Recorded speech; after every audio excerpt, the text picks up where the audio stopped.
Sugyo to everybody. Welcome to another Ask a Bhante. So we have a question from GrayWalker.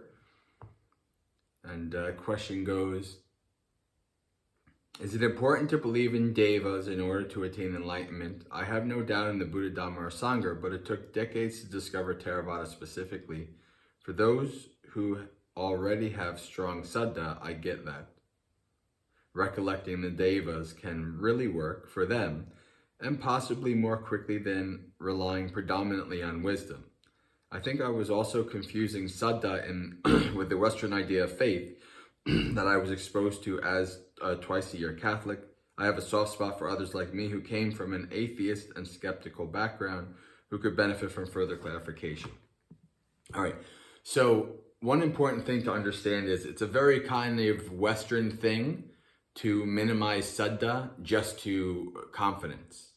And this is not really, it's not really the case. Saddhā is, the Buddha talks about faith followers and Dhamma followers, right? There are people who can become sotapanna, stream enters, just from having very, very strong faith, right? In the Buddha, the Dhamma, the sangha, the triple gem, the teachings, all these kind of things. But we also have to recognize that other people are Dhamma followers. I never did any recollection of the Devas. I've never had that technique taught to me, and I've never really seeked it out, or no need to. I just include the Devas in my metta because I don't want to exclude any being anywhere. But you are probably a Dhamma follower. Dhamma followers need to practice and see the Dhamma for themselves, and then they develop confidence in the Buddha, the Dhamma, and the sangha. That was me. I've always been very open-minded. I've never been an atheist. I've always been like agnostic, and I've always been open-minded to the possibility of various beings and things like that. So it wasn't like too hard of a thing in getting into Buddhism regarding like Devas and Yakas and Nagas and things like this.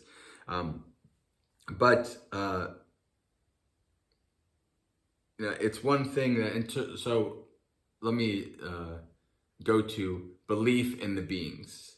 So I've covered a little bit about saddhā, meaning actually faith. And these two types of practitioners, the Buddha says in the suttas, Dhamma followers and faith followers. I've met people who I can feel have very, very, very strong faith. And this is not, mostly they've been people who have been born in Buddhist countries, but also I've met one or two Westerners who are faith followers, right? And that's their avenue of their path. Others like myself, maybe possibly you, are Dhamma followers. We have to put it into practice and to kind of prove the teachings right. That's what I've done in my own practice. That's what led me to becoming a monastic, right? Gradually over years, the teachings and the Buddha becoming essentially right so much that I basically give him the benefit of the doubt for the rest of the things that I can't see for myself at this point. All right, so this is important to understand, is when it comes to things like Devas and Yakas and Nagas, what I would say the best thing to do is keep an open mind. It's not, following the Buddhist path, it's not good to have this kind of very skeptical, oh, this is all made up, I know everything that's true kind of mind. It's not good. That won't really lead you very far, and as far as it will lead you, all kinds of cognitive dissonance will arise, because the practice in the path leads you to question all kinds of things and give you all kinds of interesting experiences. And the best thing to do is have an open mind. That's my opinion on this. You don't have to, nobody is forced to believe in things like Devas and Nagas and Yakas. It is part of right view. But as we follow the Noble Eightfold Path, right view gradually develops and builds.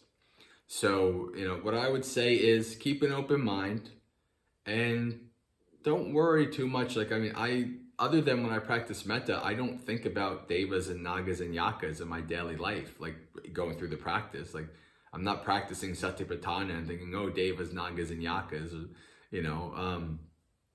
So it's not really something that you need to kind of get stressed over or get too hung up on. So what I would say is keep an open mind. Definitely keep an open mind. And when you practice metta, make sure that you practice metta even for Devas, Nagas, Yakas, any beings anywhere in the universe. Don't have any limitations to your metta. So let me check. This is a decent sized paragraph / question. So let me just see if any other parts here.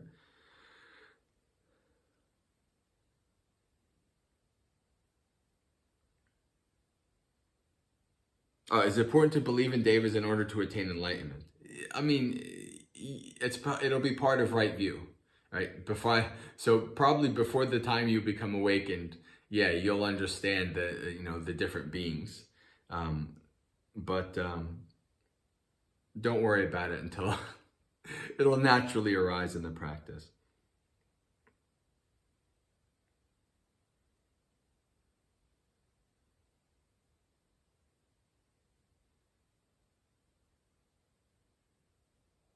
All right, so yeah, there's basically two factors to this question. The is it important to believe in Devas and celestial beings, and regarding faith. So yeah, I'll go back to faith a little bit. Like as I said, saddhā can mean what we Westerners want to like say. Oh, this saddhā doesn't mean like blind faith, like those Christians.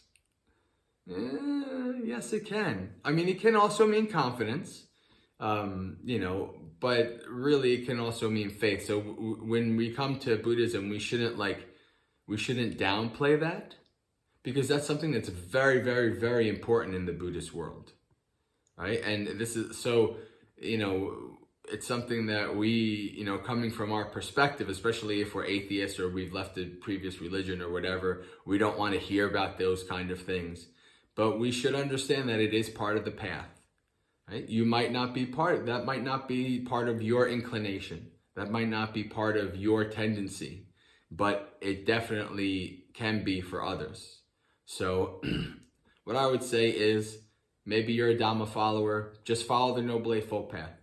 Just keep practicing, just keep practicing and see where the path leads you. All right, friends. So I think that'll be it for this question. Thank you, GrayWalker, for submitting a question. If you have a question for me, please put it in the chat below or send me an email so that I can have a list of questions to keep answering for Ask a Bhante every Wednesday. And until then, friends, Sukhi Hotu, may you be happy, practice well, and be well. May you have a spiritually successful and peaceful practice until we meet again.